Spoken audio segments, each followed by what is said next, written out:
संकट में दिख रहा था और यही वजह है कि मैं आऊंगा फिर से आपके पास। मेजर जनरल साहब, दो मेहमान और भी इंतजार कर रहे हैं, उनको मैं जोड़ लेता हूं शो में, फिर आपके पास दोबारा आऊंगा। प्रोफेसर स्वर्ण सिंह साहब, दो सवाल हैं। पहला सवाल कि ये सीज फायर कितना टिकाऊ है, और दूसरा कि ट्रंप का जो विवादित बयान है उसका क्या मायने निकाला जाए। माफी चाहूंगा। पहले तो लक्ष्मण जी ये जान लें कि विश्व में कोई भी युद्ध विराम ऐसा नहीं था जो बिल्कुल 100% पहले ही मिनट या घंटे से लागू हो गया हो। सभी जगह और खासकर जिस तरह से इजराइल और ईरान का टकराव आप मान लें कि दशकों का है और बहुत ही जटिल और आक्रामक एक तरह से टकराव है दोनों तरफ से, तो ये जो युद्ध विराम के बीच में उल्लंघन की बातें हैं ये बिल्कुल अपेक्षित है और होंगी ही और शायद होती रहेंगी। दूसरी बात, ये युद्ध विराम उनकी अपनी आपस में बातचीत से नहीं हो रहा है, ये शायद बाहर से राष्ट्रपति ट्रंप की तरफ से कहा जा रहा है। उसमें उसके पीछे क्या दोनों ईरान और इजराइल के नेताओं से उनकी बात हुई भी है, कैसे बात हुई है, किस स्तर पर बात हुई है, उसमें क्या क्या कंडीशंस रखी गई हैं, इसका अभी कुछ मालूम नहीं है। उनके सोशल मीडिया पे वो बहुत ही हास्यास्पद तरह से लिखते हैं कि ईरान और इजराइल आए और कहा शांति, और मैंने कहा यही शांति का समय है, अब वो दोनों विकास और समृद्धि की ओर बढ़ेंगे। ये बिल्कुल अटपटा एक तरह से संदेश उनके सोशल मीडिया पर आया, और उनके बाद लगातार वो कह रहे हैं कि मैंने युद्ध विराम करा दिया है, और लगातार उल्लंघन हो रहा है दोनों तरफ से, इजराइल की तरफ से खासकर। कल ही आप देखें कि करीब 100 से ज्यादा लोग ईरान में मरे हैं, सबसे बड़ा एक तरह से अटैक हमला हुआ है इजराइल की तरफ से। तो ये उल्लंघन एक तो ये होता रहता है, होता रहेगा, और खासकर इस ईरान और इजराइल के युद्ध विराम में तो ये होता रहेगा ये बात। तीसरी बात ये कि युद्ध विराम हो भी जाता है, उसके बाद शांति वार्ता क्या होगी, कैसे होगी, कहां होगी, कब तक वो सफल होगी। आपको याद होगा न्यूक्लियर डील जो ईरान के साथ 2015 में बनाई गई थी, 2018 में ट्रंप उससे बाहर निकल गए, तब से उसी को लेकर चिंता है, और इसी अक्टूबर वो न्यूक्लियर डील का समय भी समाप्त होने वाला है। तो यदि मान लीजिए कि युद्ध विराम के बाद शांति की वार्ता होती भी है, उसके क्या नतीजे निकलते हैं और कब तक चलते हैं नहीं मालूम। तो ये तनाव और टकराव मुझे लगता है बना रहेगा। इसको ये कह सकते हैं कि एक टेम्पररी बीच में समय आएगा जिसमें ये लड़ाई बंद हो जाएगी, और शायद उस वक्त दोनों तरफ से तैयारी की कोशिश होगी। ईरान शायद कोशिश करेगा कि परमाणु बम अब बना ले ताकि अगली बार इस तरह का उसको हमला न झेलना पड़े। और आपने फिर बात की कि ट्रंप साहब का जो बयान आया है, वो बयान में उन्होंने कुछ शब्द इस तरह से यूज किया है जो शायद इतिहास में ये तरीका नहीं रहा है किसी भी बड़े नेता का इस तरह से मीडिया से बात करते हुए ऐसे शब्दों का इस्तेमाल करना। और ये बात भी सही है कि ट्रंप तो परंपरा से हटकर ही हर काम करते हैं, तो अब ये उनकी शब्दावली में भी आप देख रहे हैं कि इस तरह के शब्द आने शुरू हो गए हैं। शायद वो उनकी झल्लाहट भी हो सकती है, पर झल्लाहट में भी बड़े नेता पूरा अपने ऊपर संयम रखते हैं, ऐसा नहीं कि वो शब्दों का गलत इस्तेमाल करते हैं। तो वो मुझे लगता है कि पूरे विश्व में जो एक तरह से नैरेटिव और बातचीत और भाषा और व्यवहार में एकदम तेजी से बदलाव आ रहा है, जिसके ट्रंप एक तरह से बहुत बड़े सिंबल हैं, उसी का एक हिस्सा है कि आगे से आगे मुझे लगता है कि जो अच्छा हुआ पब्लिक डिस्कोर्स हम जिसको कहते हैं, पब्लिक डिस्कोर्स में भाषा खराब होती हुई नजर आएगी, और उसी का ये एक उदाहरण है एक तरह से। हालांकि इस खराब होती भाषा के सवाल ये उठता है कि इतना कुछ होने के बाद क्या ये अमेरिका के लिए बड़ा ही एम्बैरेसमेंट था कि हमारे कहने के बावजूद भी सीज फायर रुक नहीं रहा है। यही वजह है कि ट्रंप को इस कदर तक जाना पड़ा। लेकिन सबसे बड़ा सवाल ये उठता है कि जिस मूल मकसद से इस पूरे ऑपरेशन को शुरू किया गया था, ईरान पर हमला किया गया था कि उसको परमाणु बम नहीं बनाने देंगे, अब के बाद क्या माना जाए कि ईरान शांत बैठा रहेगा या फिर ईरान और ज्यादा आक्रामक होगा आने वाले दिनों में, भले ही दिखे न पर्दे के ऊपर? This brilliant device keeps your home cool in summer, even during heat waves and power outages. It's smaller than a lunchbox, cools any room. Lakshman जी, मैं कोशिश करूंगा कि क्या हो सकता है, क्या होगा, उस पर ना जाकर क्या है उसकी बात करूं। सबसे पहला तो ये कि जब किसी भी देश के पास परमाणु विज्ञान का ज्ञान आ जाता है, तो उसको भुला देना आसान नहीं है। भारत के बारे में भी जब 1974 के बाद कई सालों तक, कई दशकों तक हमने इस तरह का परमाणु विज्ञान का कोई डिमॉन्स्ट्रेशन नहीं किया था, तो सवाल उठने शुरू हुए थे कि जो 1974 में वैज्ञानिक थे जिन्होंने परमाणु विस्फोट किया था, वो जा चुके हैं और क्या नई पीढ़ी को इसका ज्ञान है या नहीं है। वो 1998 में फिर से हमने उसका उदाहरण पेश किया। तो पहली बात तो ये कि ईरान के पास जितना ज्ञान आज है, जितना एनरिचमेंट करने का उनके पास हैसियत है, वो भुलाई नहीं जाएगी, और वो चाहेगा तो जरूर उसको शायद और तेजी से वापस अपनी हैसियत को काबिल बना पाएगा। दूसरी बात ये कि आप ये देखें कि इस तरह के विध्वंस के बाद ये हम सभी सोच सकते हैं कि क्या ईरान की मंशा कि वो परमाणु बम बनाए ये कमजोर हुई होगी, या फिर और भी ये सुदृढ़ हुई होगी कि उनको शायद इस तरह के बम की जरूरत है। क्योंकि विशेषज्ञ ये अक्सर कहते हैं और मानते हैं कि यदि किसी देश के पास परमाणु बम है तो कोई भी बड़ी शक्ति इस तरह वहां जाकर उसका विध्वंस नहीं कर सकती, और इसका नॉर्थ कोरिया हम हमेशा उदाहरण मानते हैं।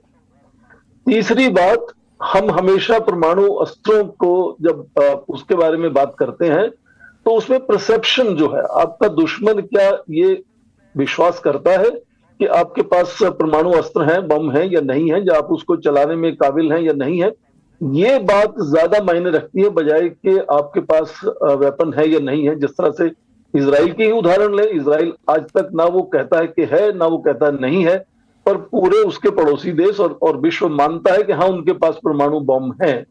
तो ये तीसरी बात। तो यदि इस तरह से यदि ईरान अपनी काबिलियत दिखा देता है कि उनके पास हाँ परमाणु बम बनाने की एक तरह से काबिलियत है, जैसे कहा जा रहा था कि इंटरनेशनल एटॉमिक एनर्जी एजेंसी की मार्च की रिपोर्ट में कहा गया कि 3 सप्ताह में वो 9 बम बना सकते हैं।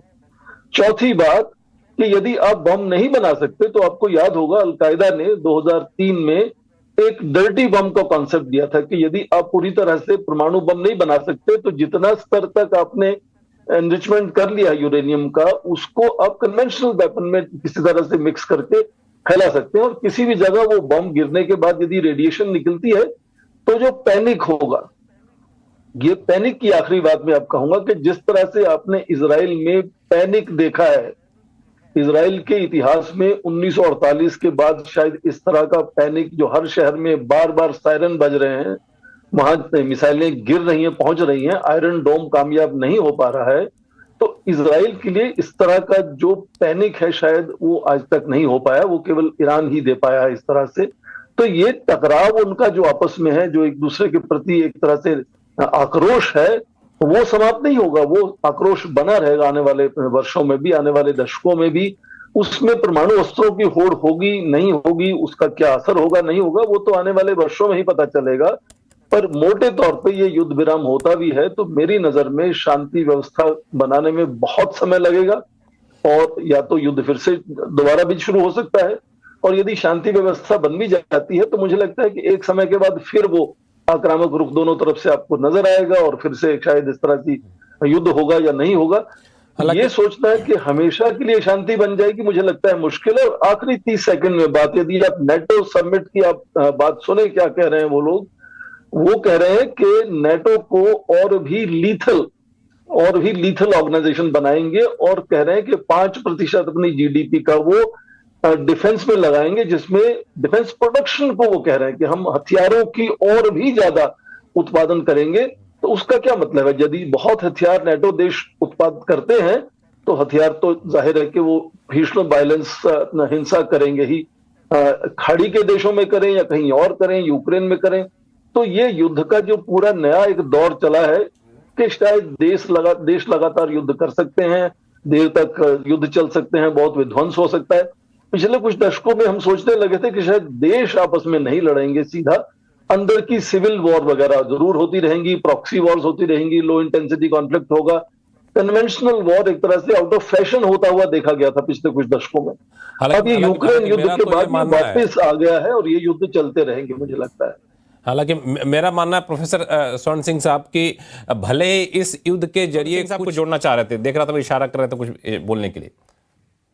जी, उसमें मुझे लगता है कि ठीक है, हम राष्ट्रपति ट्रंप की बात को सुनते हैं, पर हमें उनका कुछ अपना भी आंकलन करना चाहिए।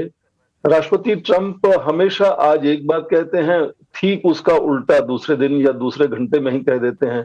ईरान पर ही पहले वो कह रहे थे कि वहां रिजीम चेंज होगा, हमें मालूम है कि अली खुमैनी कहाँ है और हम उनको मार सकते हैं, पर अभी नहीं मारेंगे। अब वो कह रहे हैं कि वो रिजीम चेंज नहीं चाहते हैं, रिजीम चेंज करने से वहां केओस हो जाएगा। तो राष्ट्रपति ट्रंप जो कहते हैं उसका हमें भी कुछ आंकलन करना चाहिए, एनालिसिस करना चाहिए कि वो क्या कहते हैं, कैसे कहते हैं, कब कहते हैं। उन्होंने एक शब्द यूज किया, ऑब्लिटरेशन। उन्होंने कहा कंप्लीट ऑब्लिटरेशन, मतलब जड़ से उखाड़ दिया हमने ईरान का जो न्यूक्लियर प्रोग्राम था, जो अपने आप में एक तरह से हास्यास्पद बात है। किसी भी देश की ज्ञान को, विज्ञान को आप जड़ से कैसे उखाड़ सकते हैं? ये बात अलग है कि वहां से उन्होंने एनरिच्ड यूरेनियम हटाया, सेंट्रीफ्यूजेस हटाए या नहीं हटाए, क्या वो वेपन बनाएंगे नहीं बनाएंगे। तो ये भाषा का जो इस्तेमाल है राष्ट्रपति ट्रंप का, मुझे लगता है वो अपने आप में परंपरा से हटकर है।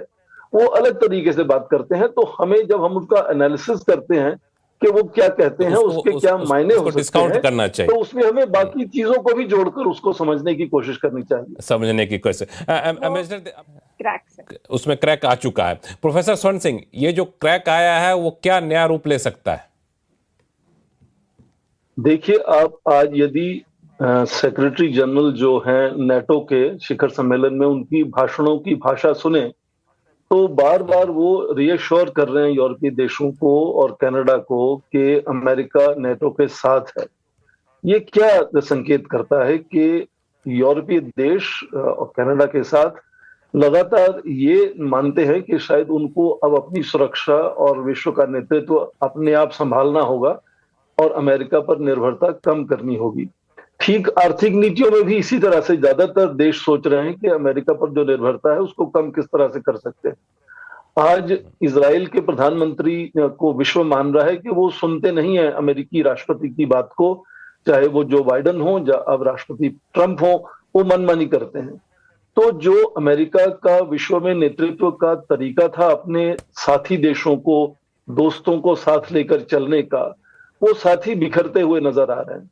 और उसके साथ साथ जितने भी अंतर्राष्ट्रीय संस्थान बनाए थे दूसरे विश्व युद्ध के बाद, मापदंड बनाए थे, मूल्य बनाए थे, तरीके बनाए थे जिससे अमेरिका विश्व पर अपना नेतृत्व करता था, राष्ट्रपति ट्रंप उनको नकारते हुए, उनसे हटते हुए नजर आ रहे हैं लगातार। तो वो किस तरह से मागा अचीव करेंगे, वो केवल इस तरह से, केवल वो कह रहे हैं कि हम अपने जो सीमाओं में वृद्धि है उस पर ध्यान देंगे। उसके लिए हमें चाहे व्यापार को उथल पुथल करना पड़े, टैरिफ बढ़ाने पड़े, लोगों को नाराज करना पड़े, या फिर किसी तरह से अपना ही अंदरूनी एक तरह से उत्पादन दोबारा शुरू करना पड़े, तो उस पर पूरा उनका ध्यान है। जो एक तरह से मैंने कहा कि वो परंपरा से हटकर है, जिस तरह से अमेरिका का परंपरा नेतृत्व से बना हटकर, रहा, क्योंकि समय कम है प्रोफेसर बहुत साहब, अलग इसलिए तरीका है बीच में कि रोक रहा हूं ये मैं। सफल होगा या नहीं, वो नहीं वो नहीं